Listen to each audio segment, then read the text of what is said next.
ओम श्री स्वामी समर्थ. तुम्हा सर्वांचं आपल्या यूट्यूब चॅनलवरती मी अगदी मनापासून स्वागत करते. आज आहे 24 ऑक्टोबर आणि आज विजयादशमी आहे आणि आज दसरा आहे. तर दसऱ्याच्या प्रथम तर सर्वांना भरपूर भरपूर भरपूर शुभेच्छा. येणारं वर्ष तुम्हाला सुख समाधानाचं समृद्धीचं आनंदाचं जावं हीच स्वामींच्या चरणी प्रार्थना करते आणि आजच्या एका नवीन सुंदर विषयाला सुरुवात करते. तर 11 आंब्याच्या पानांचा आज करायचा आहे उपाय आपल्याला, की ज्यामुळे सर्व प्रकारचे जे संकट आहेत, विघ्न आहेत, कष्ट आहेत ते पूर्णपणे आयुष्यातून निघून जातील.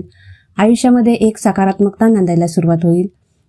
जे तुम्ही नियोजन केलेलं आहे, ज्या इच्छा तुमच्या मनामध्ये आहेत त्या लगेच पूर्ण होण्यासाठी मदत देखील होईल आणि याची प्रचिती, याचा जो अनुभव आहे तो तुम्हाला आल्याशिवाय राहणार नाही. त्यासाठीच मी तुम्हाला सांगत आहे की प्रॅक्टिकल तुम्ही एक वेळ नक्की करून पहा, तुम्हाला खूप चांगल्या प्रकारचे अनुभव हे येणारच येणार. तर दसरा आणि विजयादशमी म्हणजे काय, तर वाईट शक्तींच्या वरती चांगल्या शक्तींचा विजय. आपल्या आई भवानीने, जी दुर्गा माता आहे, तिने वाईट शक्तींच्या वरती, असुरांवरती विजय प्राप्त केलेलाचा आजचा दिवस आहे. त्यामुळे आजच्या दिवशी जरी नवरात्रीमध्ये तुम्हाला काहीच जमलं नाही तर आजच्या दिवशी जेवढे जमतील तेवढे उपाय करण्याचा प्रयत्न करा, जे तुम्ही नवरात्रीमध्ये करू शकला नाहीत. म्हणजे की तुम्ही 7 कवड्या आणायच्या आहेत. पिवळ्या आणा, पिवळ्या नाही भेटल्या पांढऱ्या आणल्यात तरी देखील चालेल. पिवळ्या कवड्या भेटल्या तरी देखील त्यांना हळद लावून पिवळं करायचं आहे आणि पांढऱ्या भेटल्या तरी देखील त्यांना हळद लावून पिवळ्या करून घ्यायच्या आहेत आणि 108 वेळा 99 मंत्र म्हणायचा आहे. आणि नंतर या ज्या कवड्या आहेत त्या पिवळ्या वस्त्रामध्ये बांधून आपल्या मुख्य दरवाजाच्या उजव्या बाजूला बांधायचं आहे. यामुळे लक्ष्मी खेचली जाते आपल्या घरी. लक्ष्मीला खेचून आणण्याचं काम हे या कवड्या करत असतात. तसेच पुढील उपाय असा आहे की आतापर्यंत तुम्ही विड्याचं पान आणि तांबूल आतापर्यंत आपल्या आई भवानीला, तुमची जी कुलदेवी आहे तिला अर्पण केलं नसेल तर नक्कीच अर्पण करा. दुर्गा मातेला प्रसादाच्या स्वरूपात हे पान अर्पण करा. ज्यामुळे ज्याप्रमाणे पहा, ज्यावेळी आपण पान खातो त्यावेळी ज्याप्रमाणे पानाला रस आणि रंग चढायला सुरुवात होतो आपल्या जिभेला, त्याप्रमाणे आपल्या आयुष्यामध्ये आनंदाचा गडद रंग हा यायला सुरुवात होतो. खूप छान हा उपाय आहे. आजच्या दिवशी प्रत्येक स्त्रीने एक तरी पानाचा विडा नक्की खावा. हे देखील अतिशय शुभ मानलं जातं. आपल्या कुलदेवीला अर्पण करायचा आहे प्रथम हा विडा आणि नंतर संध्याकाळी झोपायच्या अगोदर आपल्याला हा विडा खायचा असतो. यामुळे देखील आपल्या आयुष्यामध्ये सुख आणि समृद्धी यायला सुरुवात होते.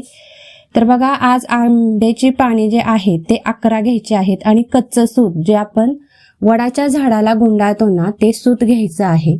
आणि ते सूत घेतल्यानंतर ती 11च्या 11 पाने आपल्याला प्रथम तर स्वच्छ धुवून घ्यायची आहेत. कुठूनही तुटकी फुटकी पाने नसावी, एखादा तुकडा पानाचा गेलेला नसावा. अतिशय स्वच्छ, चांगली आणि व्यवस्थित रीतीची पानं आपल्याला घ्यायची आहेत. आणि नंतर या पानांच्यापासून आपल्याला माळ बनवायची आहे. मात्र माळ बनवत असताना सुईचा अजिबात वापर करायचा नाही. धाग्यालाच गाठ मारून ही पानं गुंफायची आहेत आणि याचं तोरण बनवून आपल्याला आपल्या मुख्य दरवाजाच्या वरती लावायचं आहे. असं केल्यामुळे आपल्या घरामध्ये ज्या काही नकारात्मक वाईट शक्ती असतील, ज्या तुमची कामं होण्यासाठी अडथळा बाधा निर्माण करत असतील, अशा शक्तींचा आजच्या दिवशी नाश होतो आणि तुम्हाला विजय प्राप्त होण्यासाठी मदत होते. तसेच पुढील उपाय असा आहे की हा उपाय केल्यामुळे कधीही धनाची, संपत्तीची, पैशाची, ऐश्वर्याची त्या व्यक्तीला कमतरता भासत नाही. यासाठी आपल्याला 11 आंब्याची पाने घ्यायची आहेत. जसं की मी मगाशी म्हटलं, व्यवस्थित घ्यायची आहेत, स्वच्छ बघून घ्यायची आहेत, कुठूनही तुटकी फुटकी नसावी. आणि नंतर धुवा, पुसा आणि पुसून झाल्यानंतर आंब्यांचे जे पाण्याचं टोक आहे, देठ जे आपण म्हणतो ना, तो जो देठ आहे तो आपल्याला मधामध्ये बुडवायचा आहे. त्याला देठाला मध लावून घ्यायचं आहे आणि मध लावत असताना किंवा मधामध्ये आंब्याच्या पानाचं देठ बुडवत असताना आपल्याला ओम शिवाय नमस्तुभ्यम किंवा ओम नमः शिवाय या मंत्राचा जप करायचा आहे. अशा प्रकारे आपल्याला 11ही पानांना याच पद्धतीने मध लावून घ्यायचं आहे, मंत्र म्हणून घ्यायचं आहे. नंतर ही पानं आपल्या हातामध्ये घ्यायची. नंतर कच्चं सूत घ्यायचं आहे. जसं की मी मगाशी म्हटलं, कच्च्या सुताचा धागा जो आपण वडाला वगैरे गुंडाळतो वटपौर्णिमेला, तो धागा घ्यायचा आणि नंतर 11 वेळा तो धागा, ही पानं एकत्रित करायची आणि 11 वेळा तो धागा या पानांना गुंडाळायचा आहे मधोमध. मग हे गुंडाळत असताना देखील श्री शिवाय नमस्तोभ्यम हा मंत्र 11 वेळा म्हणायचा आहे आणि 11 वेळा हा धागा गुंडाळायचा आहे. धागा गुंडाळून झाल्यानंतर 11 वेळा पुन्हा या धाग्याला गाठ मारा आणि हाताच्या सहाय्याने कट करा, मात्र कैची लावू नका. नंतर ही जी पाने आहेत ती घेऊन जायचं आहे तुम्हाला महादेवांच्या मंदिरामध्ये. महादेवांच्या मंदिरामध्ये जाताना तुम्ही व्यवस्थित आरतीचं ताट घेऊन गेलात तरी देखील चालेल. तुम्हाला जर असं वाटत असेल कुणी काहीतरी म्हणेल, कुणी काहीतरी विचारेल, तर तुम्ही गुपचूप फक्त ही पाने एखाद्या पिशवीमध्ये आणि सोबत जाताना मग थोडंसं भस्म आणि 1 तांब्या पाणी का होईना घेऊन जावा. प्रथम जल अर्पण करा, पाणी अर्पण करा महादेवांना. प्रार्थना करा की माझ्या आयुष्यातून सर्व प्रकारचे दुःख, कष्ट आणि दारिद्र्य जे आहे ते पूर्णपणे नष्ट होऊ द्यात. माझ्या घरात सुख, समृद्धी, ऐश्वर यात भरभराटी येऊ द्यात. माझ्या आयुष्यामध्ये सोन्याचा दिवस येऊ द्यात असं म्हणायचं आहे. आणि आपल्या महादेवांना जल अर्पण करून झाल्यानंतर त्यांना भस्म लावायचं आहे, त्रिपुंड काढायचं आहे. आणि तेच त्रिपुंडाची जी बोटं आहे जी आपण महादेवांना लावलेली, तीच बोटं आपल्याला आपल्या कपाळाला लावायची आहेत महादेवांना लावून झाल्यानंतर. आणि ज्या ठिकाणी अशोक सुंदरीचं स्थान आहे,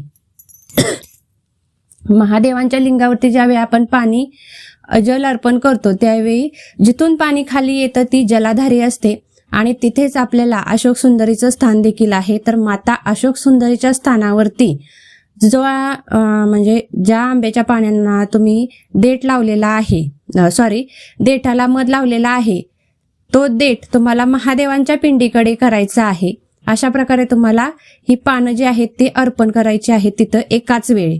आणि ठेवत असताना सुद्धा श्री शिवाय नमस्तुभ्यम या मंत्राचा जप करायचा आहे. लक्षात ठेवा, मध लावलेलं जे टोक आहे पानाचं, देठाचं, ते तुम्हाला महादेवाच्या पिंडीकडे करायचं आहे. अशा पद्धतीने तुम्हाला ही जी पानं आहेत ती माता अशोक सुंदरीच्या जाग्यावरती म्हणजे महादेवांच्या पिंडीवरती जिथे अशोक सुंदरीचं स्थान आहे तिथे तुम्हाला ठेवायचे आहेत. जर तुम्ही ताट नेलं असेल तर याच्यावरती अखंड अक्षदा टाका. थोडंसं हळदी कुंकू तुम्ही पानांवरती टाकायचं आहे, मात्र लिंगावरती अजिबात टाकायचं नाही. तुम्ही पानांच्या वरती अर्पण करू शकता. खडी साखरेचा नैवेद्य दाखवा. साधी साखर असेल तरी देखील हरकत नाही. एखादा दिवा लावा, अगरबत्ती ओवाळा आणि तिथून नमस्कार करून घरी निघून या. मात्र हा उपाय करत असताना कुणाशीही बोलायचं नाही, जातानाही देखील बोलायचं नाही आणि येताना देखील बोलायचं नाही. तुमचं काम 1 महिन्याच्या आत सुरळीत लागायला सुरुवात होतं. आयुष्यामध्ये सकारात्मकता नांदते. घरामध्ये सुख, वैभव, समृद्धी, शांतता प्रस्थापित व्हायला मदत होते. आजची माहिती ही एवढीच होती. व्हिडिओ आवडला असेल तर नक्कीच एक लाईक करा. चॅनेलवरती नवीन असाल तर सबस्क्राईब केल्याशिवाय पुढे जाऊ नका. धन्यवाद. श्री स्वामी समर्थ.